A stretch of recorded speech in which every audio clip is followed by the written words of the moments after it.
Alright guys, here we go again with another video. Like and subscribe if you're not. But what we're getting into today is we're going to pull the motor on the Dart and get this thing ready to be built. I got all the parts for the motor and everything, but I'm about to completely pull this out, and then we're going to end up taking this to the machine shop. But for you guys that are new to the channel, this is my 1971 Dodge Dart. We did an LS swap on it, and for those new people, I'll give you a little walk around, and yeah, don't forget to subscribe. Okay, yeah, so this is it, 1971 Dodge Dart. Pretty basic build so far. We just bone stock, LS. We did the cam and all that stuff. Cam, valve springs, and all the, you know, the normal LS stuff.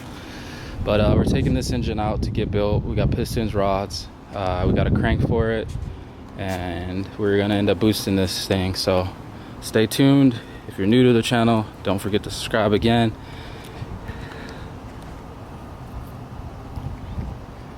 But yeah, let's get into pulling this motor out, see how far we get today. I haven't made a video in a little while, but yeah, stay tuned. So we got a new little Harbor Freight jack here. I feel like these things used to last longer than they do now. I just bought one of these a year ago, but it is what it is. My older one that I had before this, these new red ones, was great, and I kept that thing for like 3 or 4 years, no issues. But it is what it is. These things are cheap, like 150 bucks. I mean, they work good for a little while. Yeah, and we got some little jack stands. Just stocking up on some extra stuff.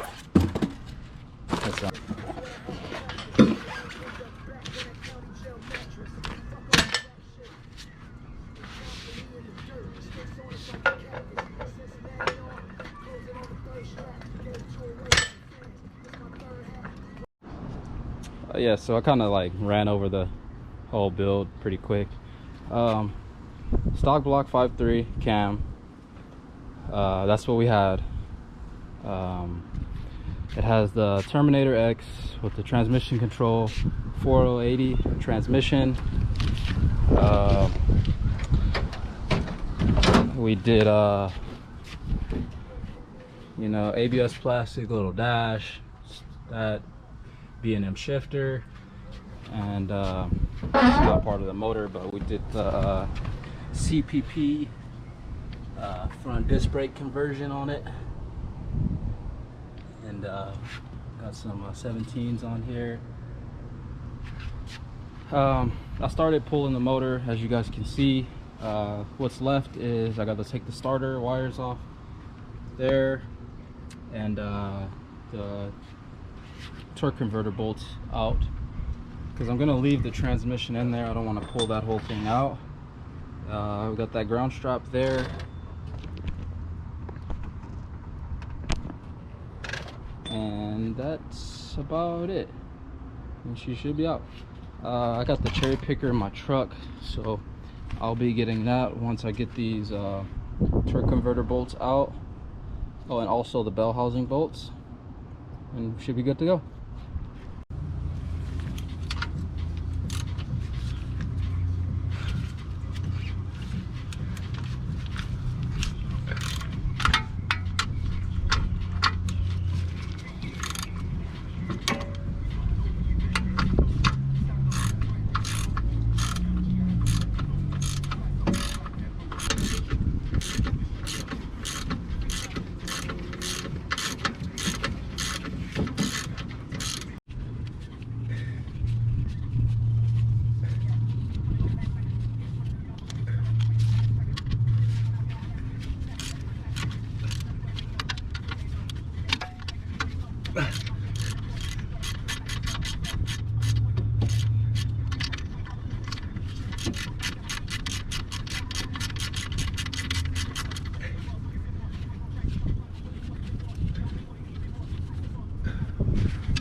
So we got the bell housing free, or the torque converter free, sorry. About to pop this starter out of here. It's starter bolts, there, and then we'll just have the bell housing bolts, and she should be coming out.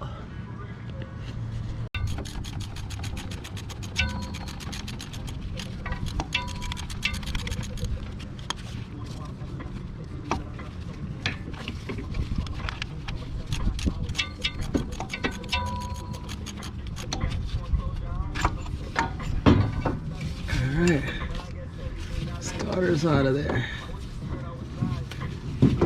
Pull it up from the top and go get the cherry picker.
Alright, so it's fully out.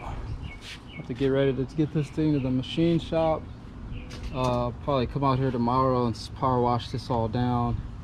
Just get it a little bit cleaned up. But yeah, that worked out good. I didn't have to take the trans out. The trans stays exactly where it was. Motor mounts, boom. Yeah, I just gotta clean up the yard a little bit now and get ready to get this thing back in once we get it back. Alright, so real quick, I'm gonna tear the engine down, take the pistons and rods out, take the crank out, and I'm just gonna bring it bare block. And also I have that oil sensor there, and then the cam sensor. So we're gonna tear it down real quick and get this thing over. Okay, so got the impact a little faster.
knock sensors real quick.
Alright, so we just made it to Nate's shop right now. Bringing these parts over to Nate, and got these extra rings.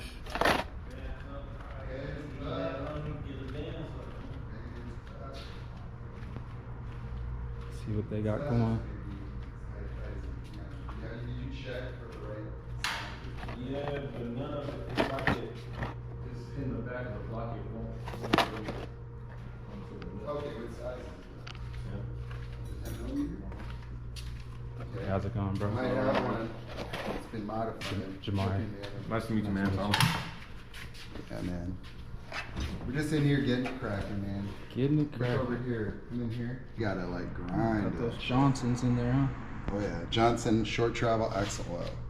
So they take pressurized oil and they put it into the needle bearing, so we can run heavier springs for high RPM. So this is basically an 8,000 RPM dry sump 427. It's going to get our electric primer pump in addition to the dry sump system.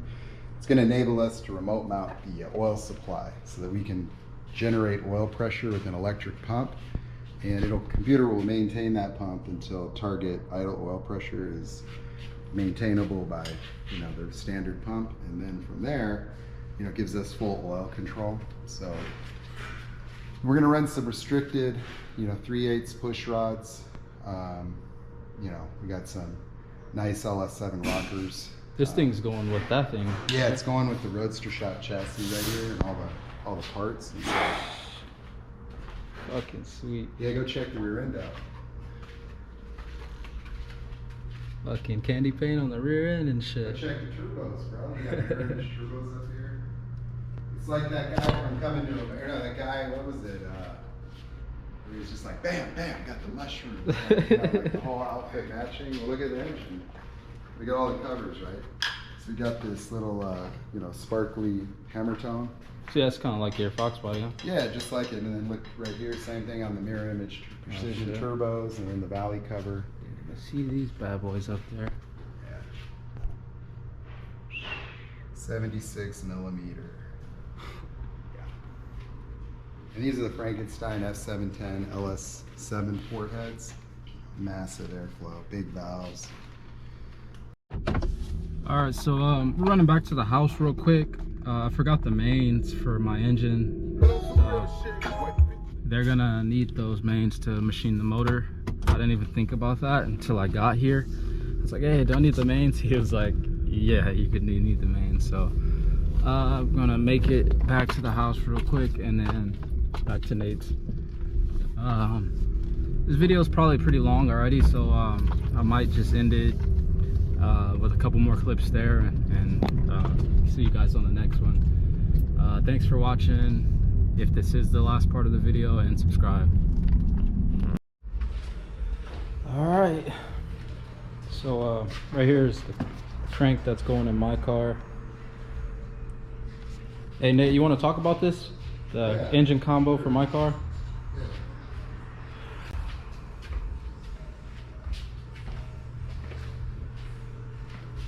Some of the stuff we got going on. Okay, man. So what we're looking at here is this is a premier stock block combination. Doesn't get any better than this. What we're doing is we're creating a hybrid engine. We're borrowing a crankshaft from a Gen 5 truck engine, the 6.6 liter engine. Why are we doing that? Because you cannot get a center counterweight GM or any crank this quality and power handling capability anywhere on the market. This crankshaft is cheaper than any aftermarket forged crank that comes from China, let alone an American forged crank. And it's not even a 4-inch stroke. It's a stroker crank that's 3.860, and so it's the perfect stroke. The problem with the 4-inch stroke, it works in an LS, but the LS cylinders are short. And so the pistons will actually get pulled out of the bottom. And so, piston manufacturers try to design pistons for that to counter effect the instability that's going to be created in the piston. And so you get worse ring seal, you get, wear characteristics that are more aggressive when you do a stroker engine with an engine that doesn't have enough cylinder length. Well, we fixed that, and so this restores the piston stability by having a shorter stroke, slows down the piston speed, which reduces ring wear, and it also keeps the piston a little more at top dead center. The rod angle is a lot better, and so we actually increased the length of the rod. So these rods are 6.2 inches. So it's a different size that people aren't using, but it also lets it mean that we don't have to run custom pistons in order to run this crank. So everybody that would want to take advantage of this crank, if they use a standard, off-the-shelf rod, they'll have to order custom pistons, and that could be, who knows, 12 weeks minimum just to wait for the piston and then pay the extra cost. We use premium Brian Tooley Racing forgings, and so they're pretty much like a Wiseco piston except to BTR specs, and so they put their own designs in play and they offer the best value on the market. And so we can put a rotating assembly together, in the $2,000 range that would be able to handle at least 1,500 horsepower at the tire. It really just comes down to keeping the cylinder heads on the block. And so we have things like 1/2-inch head studs, custom-aged CA625 head studs that will keep that seal. But an engine like this 5.3, this is a short block that would be very happy at 8,000 plus RPMs. And so with the right valve train, hydraulic roller system, 8,000 RPMs would be not a real big deal. This crank has very, very strong throws, and so if you look, you'll see there's a lot of overlap between this real heavy metal. Like you look here, look at how much that overlaps with the journal, and then it maintains that thickness. The longer the stroke, the further it moves from the center line, the less of that overlap you get. And so this is what adds to the structural rigidity of the crankshaft, so it doesn't flex and cause bearing failures in the mains. Having extra counterweights in the center is going to spread out that balance and check some of those harmonics, making this even more strong and stable at high RPMs. And so this crank's already tested to 2,000 horsepower. And so for something that right now is about $700, you can't beat this combination. And this is the most unique stock block combination ever generated. It's a complete, Frankenstein using parts that are currently available. And so what it's enabling us to do here is continue a rotation of an assembly line. And so we're not waiting for customers. We're literally just running these to the machine shop. We're the only customer our machinist has that provides all the parts, so it lets us get our engines done in record time. And we're starting to stock up on blocks and cylinder heads, so we could be putting together some very budget-friendly, high-power combinations. But it centers around this very unique combination. We got really good high-premium Mala piston rings. This here, we got some forged pistons. He ran with the Summit just because the BTR 5.3 version was just sold out. But it's pretty much the same piston, really good budget-friendly piston. If you take a look, it is a really high-quality sludge. So this is right aligned with the level of quality that we want to run. So you got the coated skirts, 2618 forging. You've got perfect clearance for your valves, and so it lets us run a big cam. This has a little dish for boost. Rings get gap for boost. Already comes with nice pins in there, and when you combine that with these power adder rods, this is about as good as it gets, and you really can't beat the value. And so for Jamari, he's going to finally get to experience what I've always been talking about, and that is going through a spiritual, emotional, and mental puberty. And so congratulations.